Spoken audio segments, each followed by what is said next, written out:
Good morning guys! Good morning mga idol! Good morning, good morning, good morning! Ito, nagbabalik na naman tayo sa Seaman TV Vlog. At yun nga ay meron tayong gagawing maintenance. At yun ay yung ballast pump natin na number 1. At as per ano natin yung CMS na tinatawag, yung Continuous Machinery Survey, ay naka-due na siya. At yun, meron tayo dito na before na dumating yung June niya, ay kailangan ma-overhaul natin ito, inspection. At yun nga, at gagawin natin ito sa mga ano nga pala dyan, mamakinista o sa mga marine engineers. Ay malaking tulong ito. Ano nga ba yung tinatawag na CMS, no?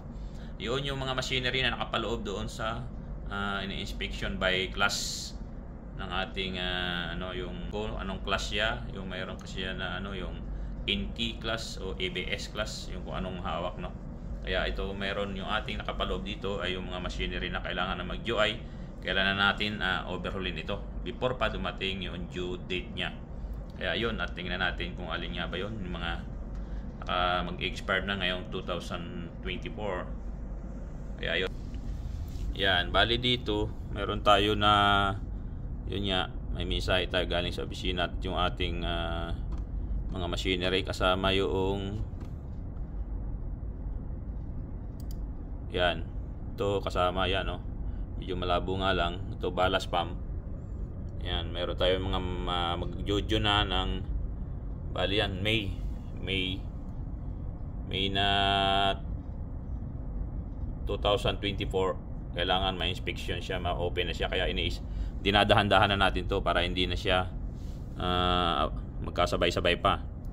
Yan, kapares nito, ballast, fire belts and fire pump, ballast, fire NGS, main cooling si water pump at boiler feed pump. Yan, mga ilang mga bomba. Ito yung mga nakapaloob pa sa CMS na tinatawag natin yan, no? CMS. I-inspectionin niya ng by class. Kaya yung class natin dito ay NK. Yan, NK yung ating class. Kasama yan, ilang bomba yan, no? Class NK. Yan, mga less. Kaya yun. At yun, samahan nyo kami sa pag-overhaul at doon sa mga marunong gustong matuto kung paano ito overhaul, sinusukat yung mga measurement. Kaya yun, list G, and safety lang lagi, and good life, and yun, let's go! I played it innocent, a feel of discontent.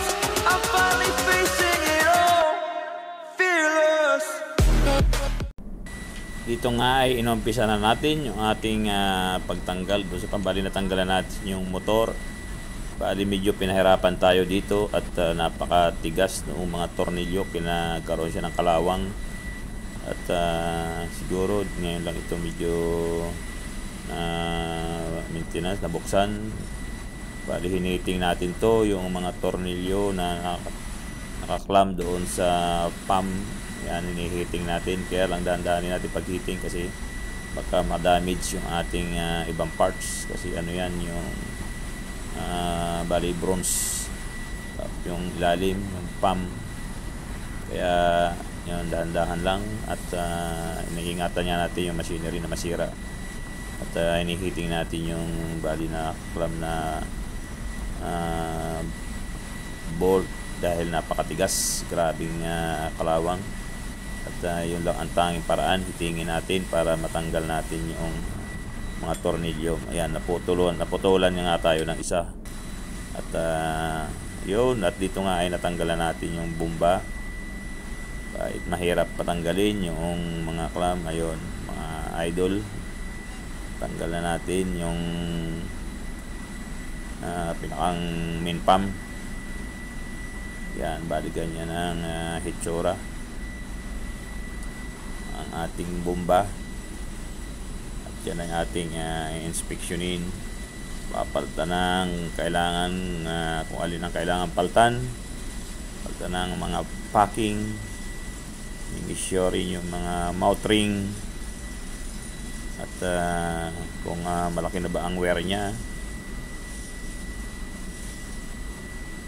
nasa Kasi pag malaki na yung wear ng mouth ring at saka nung doon sa pinaka pump niya ay magkakaroon na ito ng yung loose na pressure. Kasi nga pag malaki na yung clearance, bali doon na yun yung ibang pressure lalabas. Kaya kailangan yung clearance niya ay nasa limit lang, no, mga idol. At yun nga, tinanggal natin yung lock doon sa pinakampuwet at tinanggal na rin natin yung tubig dito doon sa pinakampam. At natanggal na nga ng ating mga idol na mga engineers ang bomba. At yun, sinusukat na, bali sinusukat ang shop kung may malaki ang wear. Kasi doon sa party na side ng packing, doon sa kung saan doon siya tumatama, ay nagkakaroon niya ng wear doon, mga idol. Ito nga pala ay gland punk type at hindi ito yung mechanical seal type. Bali ito ay yung packing. At ang kagandahan lang dito, doon sa packing, pwede ka makapagpalit. Hindi ka pares doon sa mga mechanical. Pag nag-leaking ay overhaulin mo talaga yung bomba pag nagka-leaking na yung mechanical. Dito ay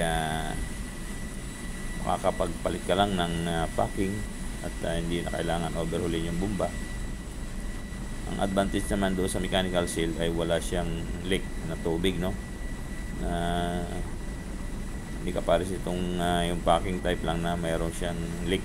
Kailangan may slight leak doon sa packing para pinakang cooling niya at hindi siya mag-overheat. At sinusukat na nga natin dito yung mouth ring niya, no, kung malaki na ba ang clearance. At doon sa pagkasukat nga natin pala dito, mga idol, ay halos nasa hindi pa siya umabot ng 2mm at medyo okay pa, kasi okay pa naman yan. Ang side bali kung play niyan ay pa lang yan ang bali 1 side by side, no. Kaya hindi pa siya ganong kalakihan yung ating clearance. At para medyo makatipid yung ating company ay okay pa naman yan. As per ating observation, hindi pa siya necessary na kailangan palitan. Yun. Tapos i-record natin yan, original. At kung sa sinosoli na nga natin dito, pagkatapos natin sukatin yung mga measurement, no, at inspection at nilinis yung mga parts. At yun lang, wag lang magkamali tayo na magkabaligtad yung ating pump impeller, kasi minsan akala mo parehas yung itsura niyan, pero hindi ka dapat magkabaligtad. Kung ano yung nando sa top at bottom ay mamarkahan. Bali minarkahan namin yan, kung alin yung nasa ilalim, bali yung pa rin yung nasa ilalim. Kasi minsan may case sa aking experience, napalit, nabaliktad yung impeller, napunta yung ilalim doon sa ibabaw. Ay nung pagkakabit ay yung bali yung salip na sanction nag-discharge. Kaya yun, mga idol, lagi lang markahan at tingnan mabuti kung tama ba ang pagkakakabit. Yun lang ang aking advice. Yun ay based doon sa aking experience, mga idol. Kaya pag nagkabaligtad, backjab, mga idol. At dito nga ay binabalik na natin, nalinis na natin yan. At inanalagyan natin ng kunting grasa doon sa o-ring. May o-ring nga pala yan, dalawa, doon sa baba at sa upper, mga idol. Kaya yun, at ayusin lang lagi ang trabaho, mahalin ang trabaho, mga idol. Smile lang and keep safe. At yun nga, nailapat na natin ng maayos. Medyo pinahirapan man tayo ng pagtanggal nito, ay naisolita at tinang maayos, mga idol. At dito nga ay kinakatukan pa yung ating pump upper part para sa pinapatungan ng motor. At dito nga ay yan ay ating pipinturahan na yung yan. Bali yan yung ating clamp doon sa pinakampang.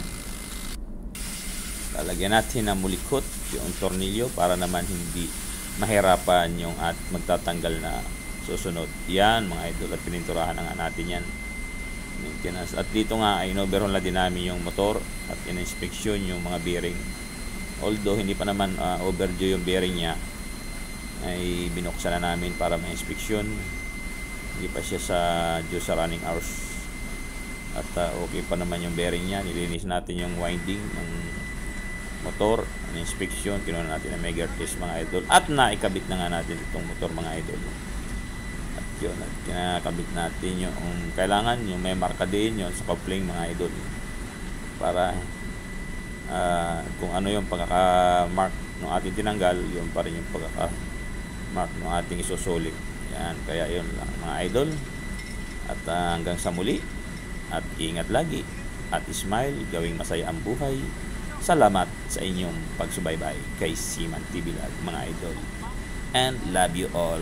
God bless.